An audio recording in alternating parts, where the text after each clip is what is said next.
And now we'll introduce use cases and user stories, which are important tools for us in the requirement engineering process. Okay, so these are tools for requirement engineering process. And requirements can be very, very human and express complex flows. We need a way to model this. Like model this in a way like it's easier to communicate, easier to understand, not only for people who are doing the interview, but also for other people, other stakeholders, like the designers, the developers. So we need to model the requirements in a way like the stakeholders can all understand what needs to be solved, what is the problem. Right? So this is where we bring in like user story or user cases. So first of all, the user stories. So for your iteration 3, you're also going to write some user stories. So user stories are a method of requirement engineering used to inform the development process and what features to build with the user at the center. So remember, like whatever system you are building for the user to use it, right? So this is also a very popular concepts now in software engineering and in like other areas. So we need to have user at the center of our design, development, and all the software engineering life cycle. And this is often like ignored. So we jump to solution too fast. Like we want to have a button here, like we want to have a feature there, here, or there, but we forgot to put a user in the center. So this is something that we need to make sure that we pay attention to. Okay, so what are user stories? What is a user story? So user story is in this kind of format. It's pretty easy. Like when a customer tells you what they want, try to express it in a way like, as a type of user, I want to do something so that I can achieve something. Okay, so this is like this kind of format, this kind of structure kind of force you to put a user at the center. For example, you can say like a customer or a user or stakeholder may say like a student can purchase monthly parking passes online. So this is something like a feature, something the system can enable the user to do, but it didn't put a user at the center. But when we put a user at the center and following the structure of user stories, it becomes, as a student, I want to purchase a parking pass so that I can drive to school. Right? So it's very clear what kind of user this user story is for, what they can do. Right? They can purchase a parking ticket. Why do they want to have a parking pass? Because they want to drive to school. So this is the structure of user stories. Right? So why we have like as a type of user, why we don't say like as a user I want to do something. So why we should say like as a student I can do something. Why?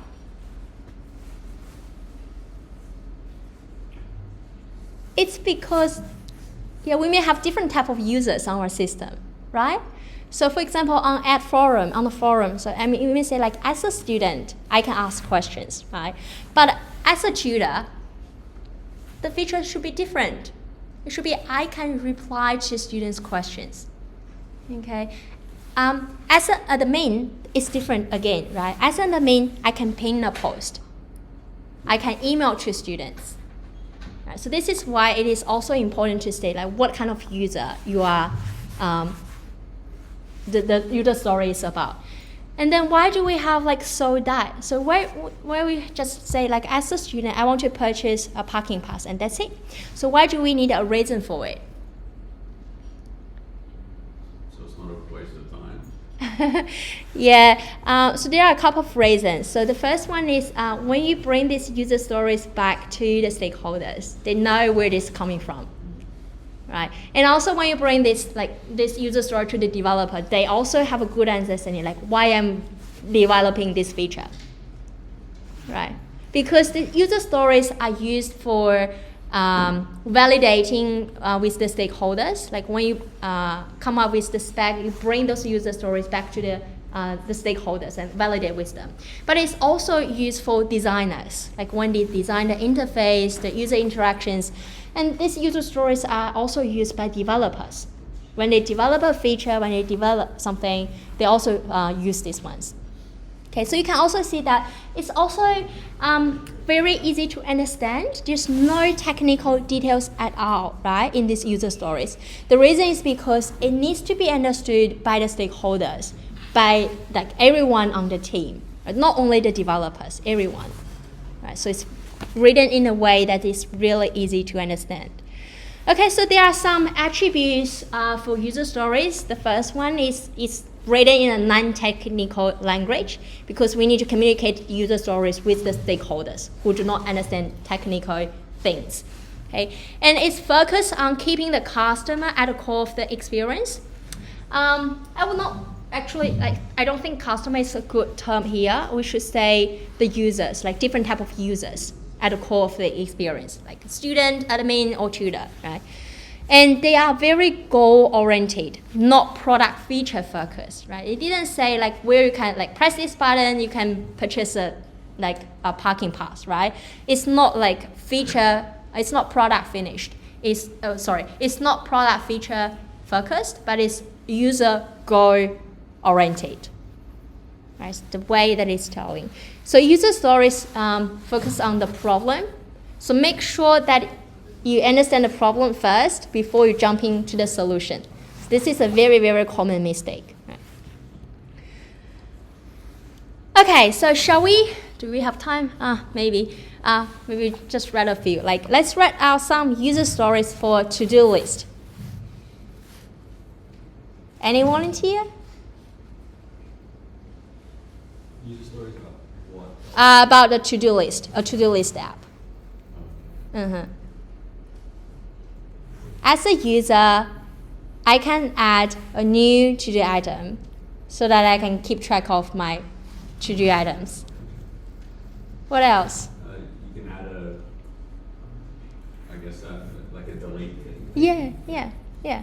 So as a user, I can, like general user, I can delete my to-do item so that I can keep track of things that I have already done. Yeah. Or as so what I can also add it, right? Maybe I can also add it and make changes. Maybe I also want to add deadlines. Okay, so there are a lot of things we can do with to-do list. Yep.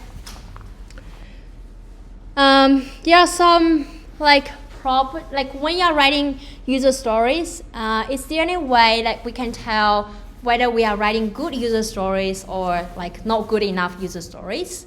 So there are some criteria that you can use to check your own user stories.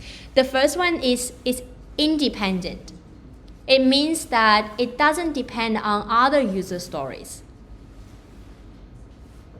And it's also negotiable, meaning that we do not want too much detail in that. It just say what is the problem that we want to solve, right? What the users can achieve. It doesn't have any technical details, including how. Right? And it's also valuable. It must hold some value to the client. Right? It needs to solve some of the users' problems. It needs to bring some value to the users. And it should also be estimatable, and we'll cover that in a future lecture. The reason that I want it to be estimatable is because, like Andrea mentioned that they work in sprints. Like in sprints, it's very common, like each sprint solve one user story for one developer. So in your sprints, you may bring a user story to your sprint. Okay, so this is the feature that I will implement in my sprints. So it needs to be estimatable. Well, this user story is not too large. It's not doing a lot of things in one user story. Right? So, okay. So the next one is small, so it's kind of relevant. So your user story should be small. And also testable. Like how can you know whether you have done this user story? Right? So it needs to be testable. Another thing about user story is called user acceptance criteria. So there needs to be some criteria to measure, well, you have completed this user story. Right? So this is called user acceptance criteria. So for example, now I have a user story as a user, I want to use a search field to type a city, name, or street so that I can find matching hotel options. And the user acceptance criteria becomes the search field is placed on the top bar. The search starts once the user clicks on search. So you can see that the difference, right? With user stories, just the problem, right? The problem, the value we are bringing to the user. But when we come to user acceptance criteria, the solution comes in now. Right? So you need to verify or validate your user stories first before you jump into like user acceptance criteria, like more details, more like details on the features and stuff. So this is called rule-based user acceptance criteria. So these are the rules for this, the rules of this criteria for this user story. Like the placeholder disappears once the user starts typing. Search is performed if a user types in a city, hotel name, street, or all combined. The user can't type more than like 200 symbols. So these are rule-based user acceptance criteria. There are another example, like as a user, I can log in through a social media account because I always forget my password. And the user acceptance criteria becomes like more details, can log in through Facebook, can log in through LinkedIn, can log in through Twitter. Okay, so at the end of your sprint, you can use those to check, right? If you only can log in using like Facebook account, so it means that you haven't done this user story. Right? The user should also be able to log in through LinkedIn and Twitter. And there are also some like user acceptance criteria, like how do you know whether you have a good user acceptance criteria? It shouldn't be too broad, but not too narrow. It should be able to finish in one sprint. Well, it's hard to measure or estimate for you at the beginning, but gradually you will have like a good understanding, like what is the size like of a good user acceptance criteria or user story that you can finish in one sprint. Minimize technical details. Okay, so when you have a look at this example, although it has something about the feature, like how, but still it's not very technical, right? It didn't say, well, please use JavaScript, use React, use whatever, right? It doesn't have too much technical details, but as you can see that it said minimize technical details. It's different from user stories. User stories said no technical details, right? But for user acceptance criteria, when you come a little bit towards the solution, you can start to have some technical detail, but again, not too much. Well, they can be updated. During development. They should first be written before it starts. So before we start any of the development process, like any coding, we need to have those already, so that we know where we are coding and we know how we can test, right? How we can red test. Acceptance tests are tests that can perform to ensure so they are quite trivial. And acceptance tests are black box tests. Black box tests meaning that it doesn't matter how you solve the problem, just you solve the problem and you solve it. It's black box. It's also a black box. Any questions so far? You hope that you do a bunch of user stories that like some would overlap, right? And then you know that that's a particular issue that you want to face. Like if multiple users ask for the same thing, that's something you want to address. But like, I'm sure there are scenarios where you've got a whole nothing overlaps, right? So you then have to prioritize it yourself. Because like if 5 users all want the same feature, then you know that that's something good to implement because a lot of people want it. Yep. But if there's no overlap with ideas, is that prioritization something you do? Good question. The question is for some feature or user stories, if a lot of multiple type of user want this feature, we may want to prioritize this feature, meaning that this feature is potentially useful. But if we do not have this kind of overlap, how can we prioritize the user stories, right? So there are a lot of different ways. For example, so you may do some interviews first with some users and then you identify some user stories, right? You are not too sure which one to prioritize or how to prioritize. You may use surveys, right? So you list those potential problems, and you can do some, after you have done the survey, like you distribute survey to a lot of people, and you can do some quantitative analysis. For example, 100 people want this feature, but only 1 people want that problem to be solved. So we might want to prioritize that one, right? And also we may want to prioritize based on, for example, there are some urgency in the field. For example, this system is for like environmental issue or whatever. So you may consult some experts in the field, like which one should we prioritize to be better, beneficial to the environment and stuff. Yeah. Any other questions? All good so far? Let me check online. We have Garfla says target audience. Sorry, I'm not too sure what was your question, but if you can clarify in the chat, that'll be great. Okay, so we mentioned that this kind of user acceptance criteria is called rule-based user acceptance criteria. There's another way of writing user acceptance criteria. It's called scenario-oriented.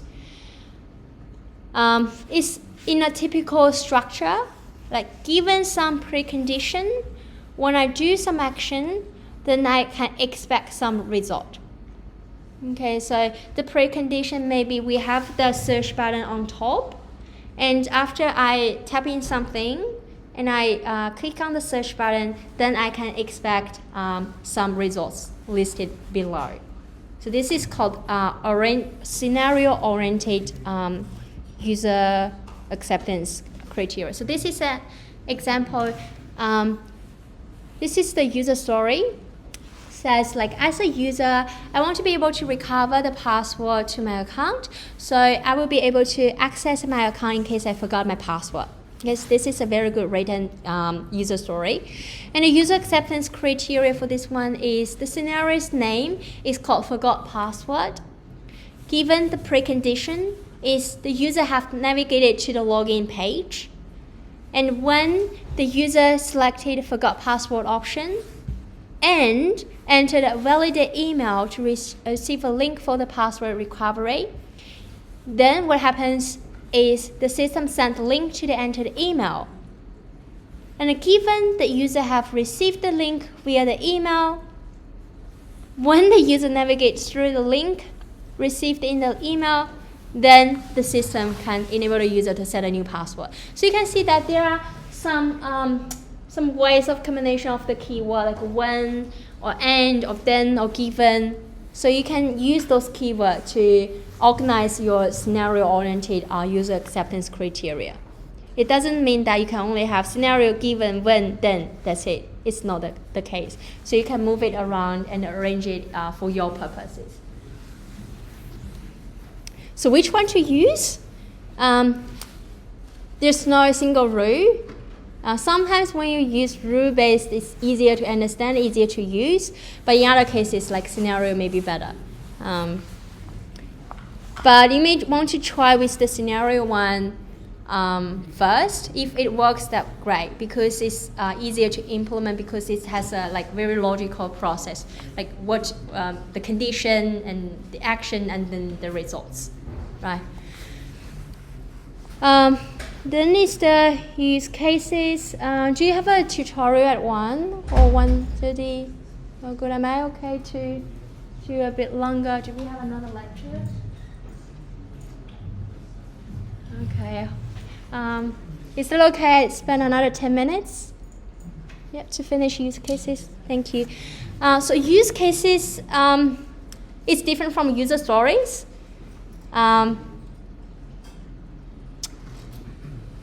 Okay, but it's somehow similar that it puts, it represents a dialogue between the user and the system. Okay, let's see some examples first. I think that'll be easier.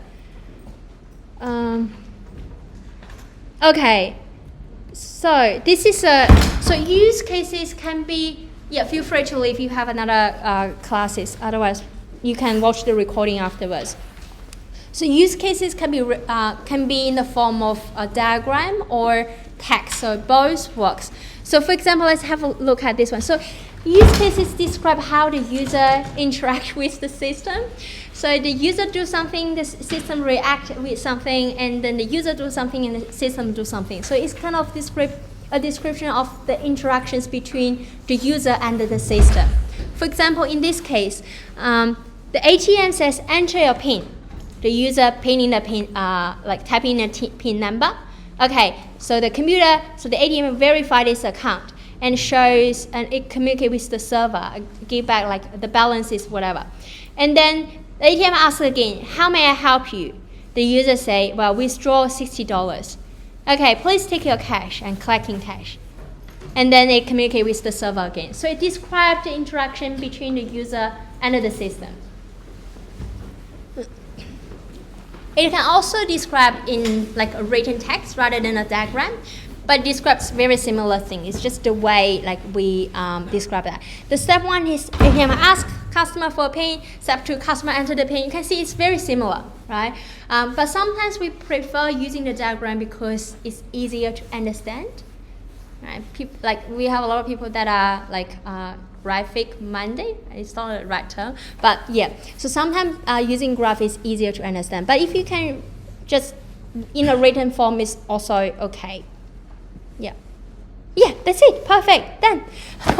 I know I'm a bit rushed about the requirement and requirement engineering phase and user case user studies. So if you need any clarifications, feel free to ask in the next lecture, so Wednesday lecture, and we are very happy to clarify things for you. Thank you, everyone.